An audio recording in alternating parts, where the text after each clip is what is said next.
ছাত্ৰছাত্ৰীসকল আজি আলোচনা কৰিম ক্লাছ 10ৰ গণিতৰ অনুশীলনী 4.1ৰ 2 নম্বৰ প্ৰশ্নৰ পৰা 2 নম্বৰ প্ৰশ্ন দিছে তলৰ পৰিস্থিতিকেইটাক দ্বিঘাত সমীকৰণৰ আৰ্হিত প্ৰদৰ্শন কৰা 1 নম্বৰ দিছে আয়তাকাৰ মাটি টুকুৰাৰ কালি দি আছে 528 বৰ্গমিটাৰ মাটি টুকুৰাৰ দিকটো কৈছে ইয়াৰ পথালিৰ দুগুণতকৈ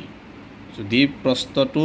x হয় গতিকে দিক হ'ব 2x + 1 বেছি বুলি কৈছে বেছি হলে 1 আৰু কম হলে মাইনাস হ'ব আমি মাটি টুকুৰাৰ দিক আৰু প্ৰস্থ ওলাব লাগিব তে মাটি টুকুৰাৰ দিক আৰু প্ৰস্থটো ধৰি ল'ব লাগিব ঠিক আছে ধৰা হল আয়তাকাৰ মাটি টুকুৰাৰ প্ৰস্থ x মিটাৰ তে দিকটো কৈছে প্ৰস্থতকৈ দুগুণতকৈ দুগুণ মানে এটোৰ লগত 2 পূৰণ 2x দুগুণতকৈ কিমান বেছি বুলি কৈছে 1 বেছি বুলি কৈছে আমাক দিয়া আছে কালি সমান 528 বৰ্গমিটাৰ বা মিটাৰ স্কয়াৰ দিয়া চাবা এইটো কি কৈছে আয়তাকাৰ গতিকে আয়তৰ কালিৰ সূত্ৰ হৈছে দিক পূৰণ প্ৰস্থ এই দিকটো কিমান দি আছে 2x + 1 পূৰণ প্ৰস্থটো কিমান দি আছে x = 528 তে এই x ৰ লগত এই দুটা পূৰণ কৰিবা 2 x ৰ লগত x পূৰণ কৰিলে x² 1 ৰ লগত প্লাস আছে প্লাস 1 ৰ লগত x পূৰণ কৰিলে x 528 টো প্লাস ইফালে কি হ'ব মাইনাস ইকুৱেল 0 সবা দ্বিঘাত সমীকৰণ আৰু এই কোনটো x² + bx +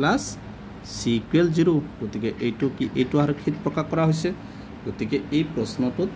কল কৈছে দ্বিঘাত সমীকৰণৰ আৰ্হিত প্ৰদৰ্শন কৰা তলত লিখি দিবা এতেকে যে পৰিস্থিতিটোক যে দ্বিঘাত সমীকৰণৰ আৰ্হিত প্ৰদৰ্শন কৰা হ'ল আৰু যদি ইয়াৰ পৰা তোমালোকে দিগ আৰু প্ৰস্থ ওলাব লাগে ইয়াৰ পৰা কি এইখিনি উৎপাদক বিশ্লেষণৰ সমাধান কৰিব লাগিব যেহেতু তোমালোকে অকল কি পৰিস্থিতিটোক দ্বিঘাত সমীকৰণৰ আৰ্হিত এনেকৈ দ্বিঘাত সমীকৰণৰ আৰ্হিত প্ৰকাশ কৰিব লাগে এইখিনি লিখিবা এইটো হৈছে 1 নম্বৰটোৰ এনসাৰ 2 নম্বৰ প্ৰশ্ন দিছে দুটা ক্ৰমিক যোগাত্মক অখণ্ড সংখ্যাৰ পূৰণফল 306 আমি সংখ্যা দুটা উলিয়াব লাগে 2 নম্বৰটো ধৰি লবা ধৰা হল দুটা ক্ৰমিক যোগাত্মক অখণ্ড সংখ্যা তোমালোকে মনত ৰাখিব যদি ক্ৰমিক যোগাত্মক বুলি কয় তেতিয়া হলে এনেকৈ লবা এটা x লবা আৰু এটা লবা x + 1 এনেকৈ ধৰি লবা যদি তিনিটা কয় আৰু এটা হ'ব কি x + 2 এনেকৈ প্ৰশ্নমতে কৈছে এই দুটা ক্ৰমিক যোগাত্মক অখণ্ড সংখ্যাৰ পূৰণফল এই দুটাৰ এটা পূৰণফল এই দুটাৰ পূৰণফল আমাক দিয়া আছে কিমান 306 এতিয়া সবাই টুখিনি পূৰণ কৰিবা x ৰ লগত এই দুটা পূৰণ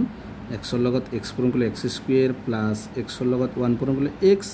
306 টো প্লাস আছে ইফালে কি হ'ব -6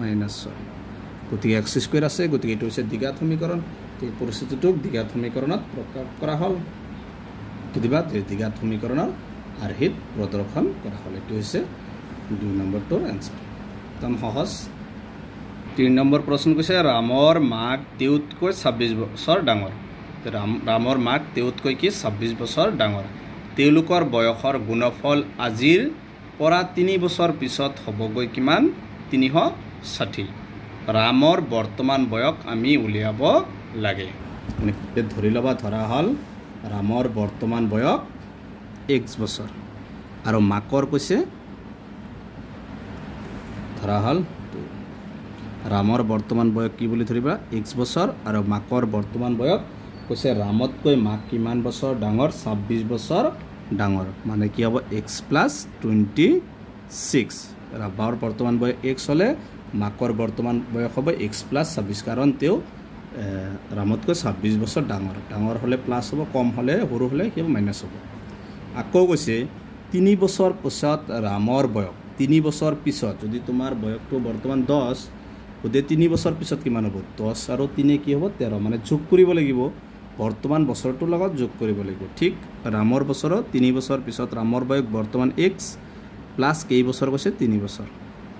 3 বছৰ পিছত মাকৰ বয়স নিশ্চয় বাঢ়িব তে মাকৰ বৰ্তমান বয়স কিমান আছে x + 26 প্লাস কিমান হ'ব 3 x + 26 আৰু 3 যোগ কৰিলে কি হ'ব 29 এতিয়া চাবা প্ৰশ্নমতে কৈছে ৰাম আৰু মাকৰ বয়সৰ গুণফল ৰাম আৰু মাকৰ তেওঁলোকৰ বয়সৰ গুণফল মানে ৰাম আৰু মাকৰ গতিকে ৰামৰ বয়স কি আছে x+3 আৰু মাকৰ হৈছে x+29 এই দুয়োজনৰ বয়সৰ গুণফল দি আছে কিমান 360 খিনি দিয়া আছে এতিয়া সবাই খিনি পূৰণ কৰি পূৰণ কৰিবা x ৰ লগত এই দুটা পূৰণ 3 ৰ লগত এই দুটা পূৰণ কৰিবা x ৰ লগত x পূৰণ কৰিলে x² প্লাস x ৰ লগত 29 কৰিলে 29x 3 ৰ লগত x কৰিলে 3x প্লাস 3 ৰ লগত 29 কৰিলে 3 9 গুণ 27 3 2 গুণ 6 6 2 8 8602 প্লাস আছে ফাইনালি কি হ'ব মাইনাস ইকুৱেল 0 क्या सभा x² प्लस 29x और 3x केटा x हम 12 3 32x ये प्लस 7 আছে माइनस 360 পৰা 87 टू माइनस कर दिया 10 পৰা 7 গলে 3 ইয়াত থাকিল 5 15 পৰা 8 গলে 7 ইয়াত থাকিল 2 কিমান হ'ব 273 ইকুৱেল 0 এইটো কি এহৰ বছৰ 7 2 আছে মানে এইটো দ্বিঘাত সমীকৰণ গতিকে তলত লিখি দিবা যে দ্বিঘাত সমীকৰণ আৰ্হিত প্ৰদৰ্শন কৰা হ'ল এইটো হৈছে 3 নম্বৰটো আনসাৰ 4 নম্বৰটো দিয়া আছে এখন ৰেলগাড়ীয়ে 480 কিলোমিটাৰ পথ এটা সমান দ্ৰুতিত ভ্ৰমণ কৰে যদি এই দ্ৰুতি প্ৰতি ঘণ্টাত 8 কিলোমিটাৰ কম হলে কি হ'ব মাইনাস হ'ব তেন্তে একে সমান দূৰত্ব আগৰিবলৈ 3 ঘণ্টা বেছি ললেহেঁতেন আমি ৰেলগাড়ীখনৰ দ্ৰুতি উলিয়াব লাগে ৰেলগাড়ীখনৰ দ্ৰুতিটো ধৰি ল'ব লাগিব ধৰা হ'ল ৰেলগাড়ীৰ দ্ৰুতি x কিলোমিটাৰ পাৰ ঘণ্টা আৰু মোট দূৰত্ব দিয়া আছে 480 কিলোমিটাৰ বা আমি জানো যে সূত্ৰটো লিখি লবা জানো সময় ইকুৱেল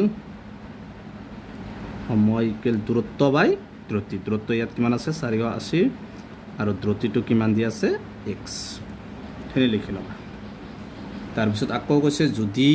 400 কিলোমিটাৰ যাওতে দ্ৰুতি 8 কিলোমিটাৰ কম মানে দ্ৰুতিটো কি ধৰছে x 8 কিলোমিটাৰ কম হলে কি হ'ব -8 8 কিলোমিটাৰ কম ললে হলে তেন্তে সময় হ'ব কিলোমিটাৰ কম হলে তেন্তে সময় হ'ব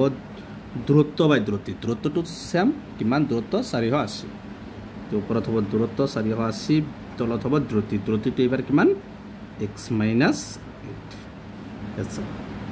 প্ৰশ্ন মতে আগত কিমান পাইছিলো এবাৰ কি আছে 480 তলত x - 8 মাইনাস আগতটো সময় আছিল কিমান 480 বাই x ইকুৱেল সময়টো কিমান আগৰিবলৈ 3 ঘণ্টা বেছি ললে তো ইকুৱেল 3 আছে এখিনি সমাধান কৰিব লাগিব তুমি সমাধান কেনেকৈ কৰিবা তোটা 480 আছে গতি 480 টো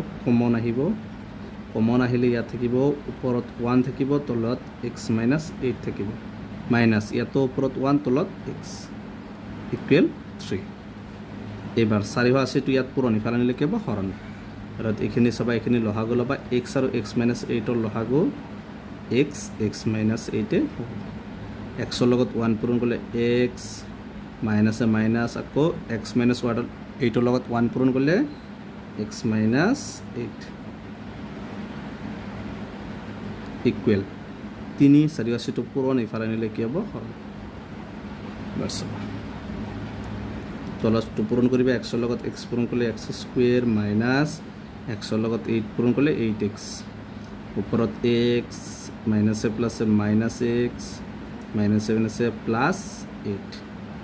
কাটাৰি কৰিবা 3 দি 48 কেবাৰ যাব 16 বাৰ 0 3 দি 3ক একবাৰ ওপৰত 1 তলত 160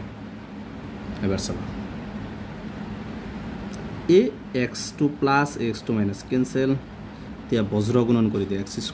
- 8x ৰ লগত 1 আকৌ 8 ৰ লগত 160 ঠিক 1 ৰ লগত এখিনি পূৰণ কৰিলে এখিনি পাব x² - 8x ইকুৱেল 8 ৰ লগত এখিনি 8 গুণ 0 8 6 গুণ 48 8 গুণ 8 4 12 এবাৰ চাবা মাইনাছ 8x এই 12 আছেটো প্লাছ ইফালে লিখিব মাইনাছ ইকুৱেল কি হ'ব 0 এইটো কি দ্বিঘাত সমীকৰণ গতিকে সে দ্বিঘাত সমীকৰণৰ আৰ্হিত প্ৰদৰ্শন কৰা হ'ল এইটো হৈছে 4 নম্বৰটোৰ এনসাৰ ঠিক আছে ভিডিওটো এইখিনি ভিডিওটো লাইক কৰিবা চেনেলটো সাবস্ক্ৰাইব কৰিবা থ্যাংক ইউ